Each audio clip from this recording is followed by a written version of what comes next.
Welcome back to In Depth with Academia. I'm your host, Richard Price, CEO of academia.edu, and I'm thrilled you're joining me for this new episode. So today we're diving into a truly intriguing and maybe even mind-bending topic, a paper with a title that just jumps off the digital page, Kundalini as Quantum Source Code. It's written by David G. Little, who also goes by Swami Manamura Saraswati, all the way from Forster, New South Wales in Australia. Now, just a quick note, as always, I'll be walking you through Little's ideas and findings without endorsing them. My job here is to present the paper as neutrally as possible, offering you the insights to reflect on. Academic research is a living conversation, not the last word. So let's keep our minds open and curious, yeah? All right, let's get into it. So here's the essential question at the heart of this paper. What if the ancient yogic concept of Kundalini isn't just a metaphor, but something like an actual, get this, quantum code, like a set of instructions woven into the very fabric of reality? Little's paper reads almost like, well, a software manual for the universe. It asks, could the mystical traditions surrounding Kundalini offer us a real, testable scientific protocol for human transformation, consciousness, and even planetary change? Okay, that might sound out there, right? But here's why it matters. In our ultra-technical world, we're always looking for ways to bridge spirituality, human experience, with hard science. And this paper tries to do just that by translating yogic ideas, which are thousands of years old, into the language of quantum mechanics and systems theory.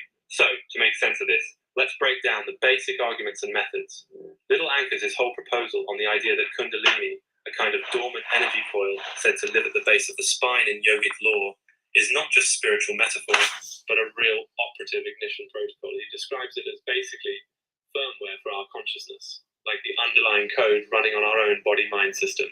And from there, the paper introduces this term, quantum source code, as a way of suggesting that Kundalini functions like the universe's own programming language. Okay, let's pause. I mean, if you think about it, the language of code is everywhere these days, from app development to, I don't know, even our microwave ovens. But here, Little's saying it's not just a metaphor, but almost literal. He ties Kundalini to quantum fields, suggesting there's some kind of cosmic or planetary avatar ignition being triggered, which sounds sci-fi, but he's very earnest about it. So how does he propose backing this up? Well, first, Little doesn't run lab experiments per se. There are no beakers or white coats here. Instead, his method is, let's call it translational.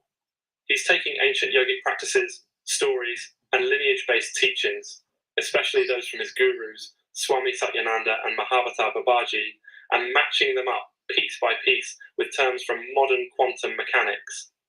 He describes diagrams. He uses architectural language like braid, firmware, ignition, and protocol.